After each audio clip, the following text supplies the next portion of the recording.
Mga kababayan ko, andito po tayo ngayon sa Mangaldan, Pangasinan. Meron po tayo nakita dito na kakaiba po yung pagluluto nila. Ayan po, ang laki ng kanilang lutuan. It's a open charcoal daw. Mga kababayan ko, maganda po yung luto niya. Sa donya, pasita, saburi. Hello brother, paano yung pagluluto dito? Inihaw. Nakasabit na nga lahat, di ba? Yan, isasabit mo. Bali, dalawa po yung lutuan nila. Kanina, nakita niyo po ito. O, yan, o. Ay, malaki po. O, ayan si brother. Pakita natin yung lutuan niya muna. Yan, o. Yan. O, yan, o. Ganyan. Ang ganda. Saan galing to na origin? Sino ang nagdala? Bali, kayo lang ang meron ganito sa Pangasinan, di po ba?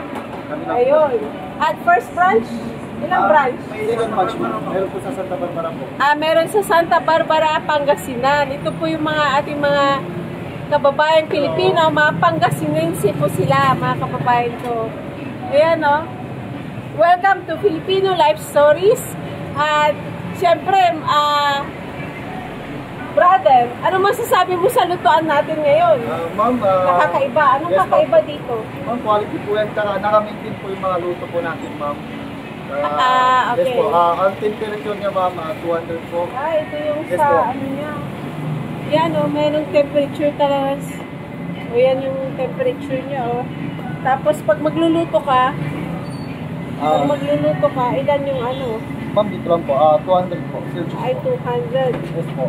Di lutong-luto na. Hindi po. Ang luto, ma'am, isang oras ka 15 minutes po. 15 minutes. Yes po. Tapos ito na, bali ilan yung kapasidad nito? 18 po. 18 na manok. Yes. So, mas hygienic siya. Yes, mas safe, yes, syempre. Saka nami-maintain po yung luto Nami-maintain niya yung luto niya. Yes, ma'am. Mas tip. Bali, ang ginagamit nito, uling po, ma'am. Uling, yan Pero, hygienic. Safe siya. Hindi yung galing sa, yung ihaw na traditional na ginagawa natin. Kasi ang Mangaldan, Pangasinan, ay ihaw-ihaw Pangasinan.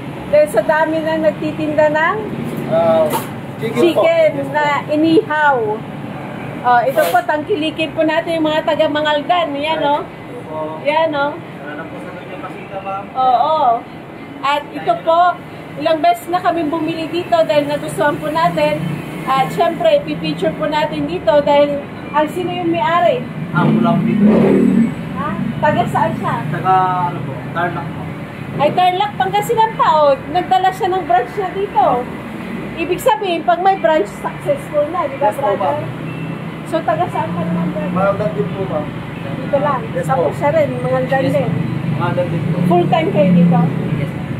Full time, Ito, nag-order nga ako ng chicken. Asan yung chicken natin? Ayun na. Chachap na. Yan, yan, Bina-branch ba to? May branch? Wala pa po, ma'am. Hindi, yung franchise. Ay, franchise wala pa po, ma'am. Wala pang franchise. Sayang. Paano yan? Siya lang nagdala. Mahal siguro ito. Chinese. Ang ba? Saan ba ito binili? Galing po sa... Yan, yung picture niyo, Tapos yung circle, Ganda, Ma'am, ganun po sila mag-sigaw. Yan, chop-chop. Inugunting po namin, ma'am. Para yung manok po, di po siya madurog po. Yan. Yes, ma'am. Para saktuhan po yung... talagang standard yung pag... niya. Opo. Tapos yung sauce niya po, ma'am, gravy po. Pag-chop-chop. Yes, ma'am. Yun, ito. Yan. Bali yung gravy sauce niya, ginagawa nyo? Yes, ma'am. Homemade po. Ay, homemade na.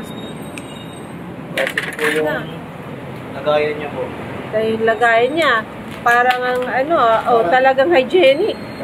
Hindi yung mga Plastic lang. yung mga plastic na gawa ng yung mga pabrika ng gawa ng mga huwag na natin sabihin, masisira tayo sa pero competitive yung presyo niya. Ayan ang presyo niya, Yan ang presyo niya. 290 sa 310, 65 pesos per o.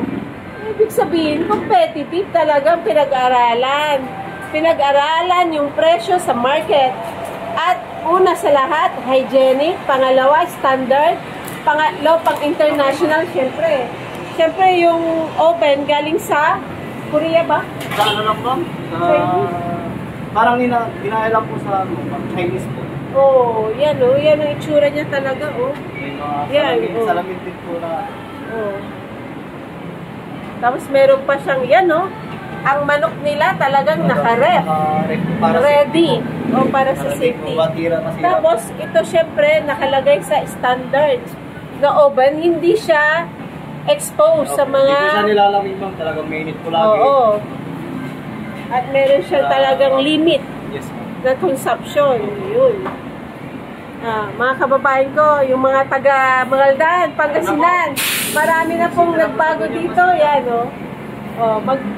Ay, syempre, pagdating po natin sa Mangaldan, o sa Ordaneta, Doña Pasita, Kitchen House. Oo. Pasita na po. Mabuhay po sa lahat. Thank you very much. God bless everyone.